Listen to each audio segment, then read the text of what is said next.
नमस्कार दोस्तों, JP stenography YouTube channel पर आपका स्वागत है। यह डिक्टेशन 70 शब्द प्रति मिनट का होगा, जो कि लीगल डिक्टेशन रहेगा। 427 शब्दों का रहेगा। 10 सेकंड बाद स्टार्ट किया जाएगा। दोस्तों, इस डिक्टेशन का पीडीएफ आपको टेलीग्राम ग्रुप पे मिलेगा, जिसका लिंक डिस्क्रिप्शन में दिया हुआ है। आप वहाँ से जाके डाउनलोड कर सकते हैं, साथ ही टेलीग्राम ग्रुप भी ज्वाइन कर सकते हैं। Ready, start. इस प्रकार विद्वान सिविल न्यायालय द्वारा की गई टिप्पणी की अपीलकर्ता प्राधिकरण से संपर्क कर सकता है का अर्थ यह नहीं लिया जा सकता है कि अपीलकर्ता को उसी प्राधिकरण से संपर्क करने के लिए कानूनी रूप से पूर्ण स्वतंत्रता दी गई थी। विद्वान दीवानी न्यायालय ने जिस बात पर ध्यान नहीं दिया वह यह थी कि उसके द्वारा सुझाए गए किसी भी प्रावधान ने कार्रवाई की अनुमति नहीं दी थी।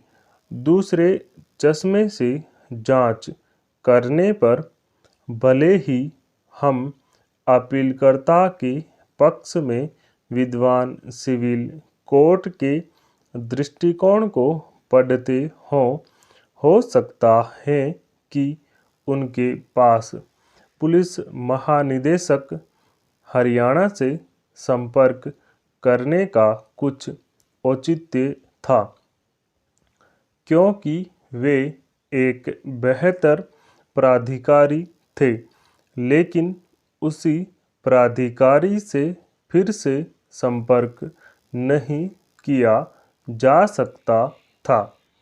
तर्क की इस पंक्ति पर यह स्पष्ट हो जाता है कि भले ही अपीलकर्ता के पास अधिकारियों के समक्ष फिर से जाने की गुंजाइश थी और वह विद्वान दीवानी न्यायालय के हस्तक्षेप न करने की निंदा करता है, लेकिन वही उच्च प्राधिकारी के लिए होना चाहिए था, न कि उसी प्राधिकारी के लिए जिसने पहले निष्कासन से इनकार कर दिया था। किसी भी स्थिति में हमें इस पर आगे विस्तार करने की आवश्यकता नहीं है। 1971 में राज्य सरकार द्वारा निर्देश जारी किए गए थे कि बार-बार किए गए अभ्यावेदन पर विचार नहीं किया जाएगा, क्योंकि यह सरकारी पत्र संख्या 2784-3/17 दिनांक 22/3/1971 अनिवार्य करता है कि प्रतिकूल टिप्पणियों के खिलाफ दूसरा प्रतिनिधित्व झूठ नहीं होगा, और जिसने इस स्थिति को स्पष्ट किया कि उसी प्राधिकरण के पास अपने पूर्ववर्ती कार्यालय द्वारा पारित आदेश के लिए समीक्षा की कोई शक्ति नहीं थी।